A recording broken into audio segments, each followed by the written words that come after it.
I'm so excited. I just got new perfume storage, and so I got to manage all of my perfumes, and they have new homes now. And I organized them by season and also by dividing them into niche and designer affordable perfumes. And so when I looked at them, I thought I should do a fall perfumes video, but with more budget versions. So this is what I'm going to do today. And let me start out with one that has to be in every of those videos. And this is Choco Musk by Rehab. This is a Middle Eastern perfume. Doesn't smell like that, like typically Middle Eastern perfumes would. This is just the most delicious vanilla and chocolatey musky perfume. It's quite simple, yet I've never smelled anything like it before. It is like a powdery cacao with a sweet sugary vanilla and then some light and airy musk in there. This is what I basically get. It's so beautiful. I have had it for maybe like a couple of years and it definitely thickened up. Like this is almost like a monster performer, and I think I paid like 10 euros or something, which is crazy.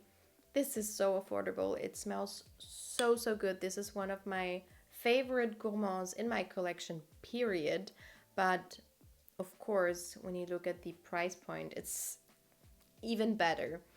The packaging is not my favorite. It's okay. This font and everything on here is ridiculous. And also like the cap as well. But I mean, it's so cheap. I could get like a new cap for this and just put it on here. It's not even like close on here. But anyway, oh my god. Anyway, when talking about the perfume, I am in love with this still.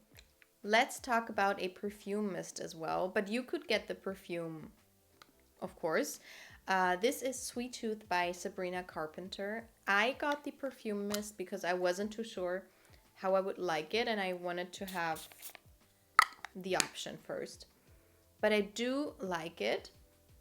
It's not like a major love, but this is just so cozy and fitting into the fall time perfectly, because this is, what does it even have in here?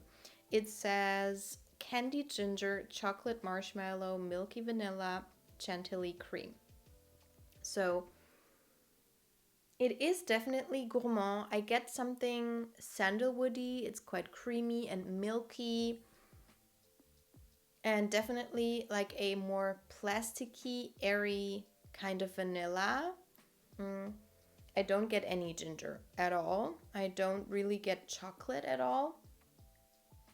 No, for me it's like a plasticky vanilla with something marshmallow-y, and it's cozy, it's comforting, it has something light and almost like fresh in there, which makes it perfect to wear for warmer fall days as well.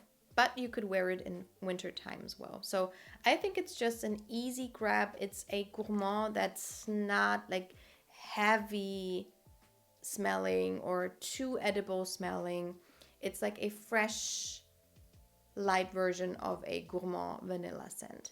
Then I'm going to show you a designer scent, but I just looked at the prices and it dropped quite a bit. So to me, it is on the affordable side of perfumes. This is Devotion by Dolce & Gabbana.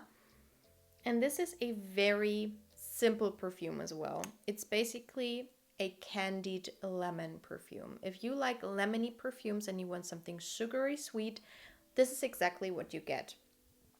This is not the most refined perfume I've ever smelled. I have Lemon Tart in my collection and Bake, which are very similar but a little bit more refined and a little bit more complex than this. But if you want like a straight candied lemon candy scent, this is it. And it has thickened up as well. I've had it for a year, I think now, and it got so strong. So don't be heavy when you spray this on. Let's go for 2 Zara perfumes. Of course, Zara is always giving us the budget perfumes. And this collection, I just fell in love with the quality, the design, and of course the scents. So this is Starlight Vanilla by Zara. I have it on today. And this is their version of Mir and Tonka by Jo Malone, which is one of my favorite scents ever. I could have mentioned this in a winter version because I mostly wear Myrrh and Tonka in wintertime, but to me this one is a little bit more light and not as thick and deep as Myrrh and Tonka, which is why I decided to put it in this video. And I am wearing it today, so to me this is a full-time scent. So it's basically like a Myrrh and Tonka scent. I don't think there's Myrrh and Tonka in here. So this is amber, tonka bean, lavender, almond milk, vanilla, and vanilla mousse. It says on here that it's still being produced. I'm not too sure about it because you know how Zara is. But to me, it's basically like a sweet, creamy, gourmand. It has something in there like Myrrh and Tonka. Maybe it's the lavender. And there it's the myrrh, which makes it a little bit almost like spicy and aromatic. And it has some edges around it, but it's still like a creamy, sweet scent. But it's light. It's not too sweet, not too thick. Super beautiful. Then of course we have Supreme Vanilla, and I'm going to show it to you with caution because I have not been wearing it this fall, but it's like such a funny story. When I first smelled it, I was like, oh my god, what is this? I blind bought it.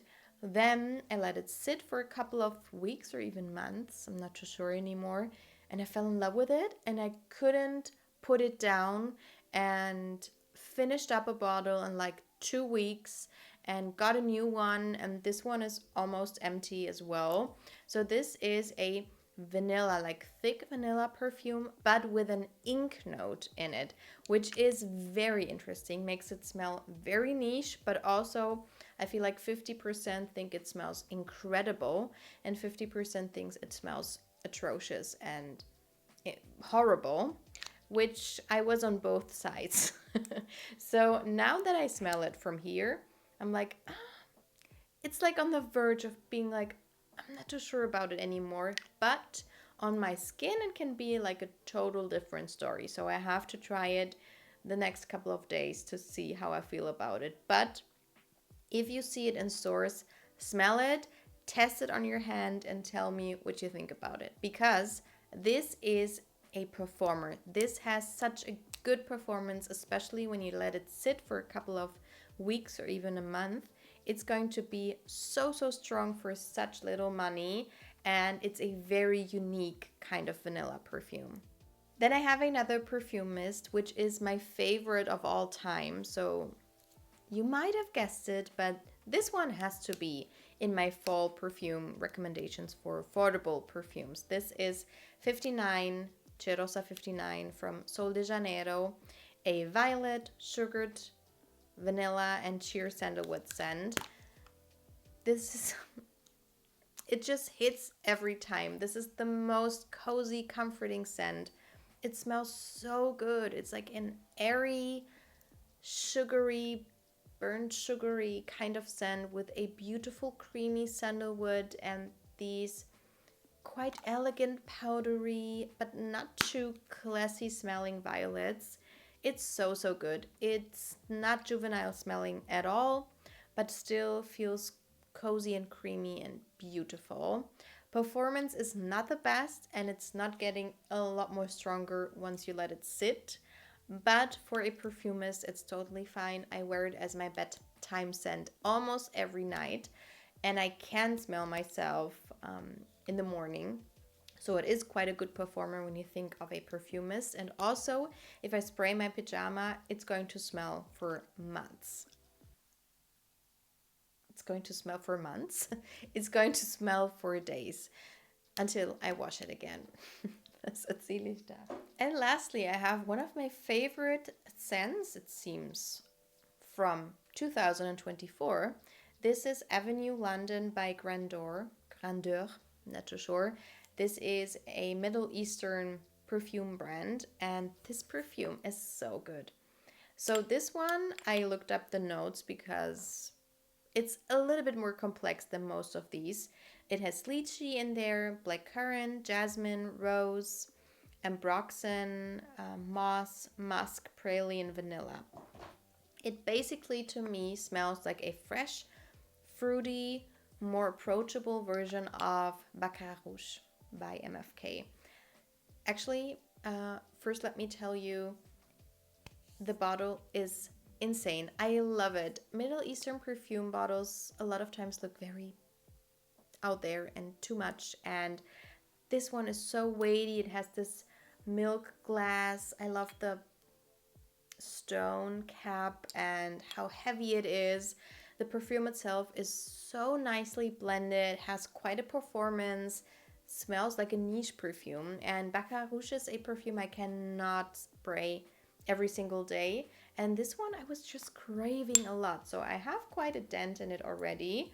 And this one, I told you, is like a more fresh, fruity version of Baccarat Rouge, but still it has this mossy undertone. It has this sexiness about this depth, which is why you can definitely wear it in fall time and winter, I think, as well. So this was my fall perfume selection for all of my more affordable options. Let me know which ones you're going to wear or you would recommend to me when it comes to budget fall perfumes, and I'm going to see you in my next video. Bye!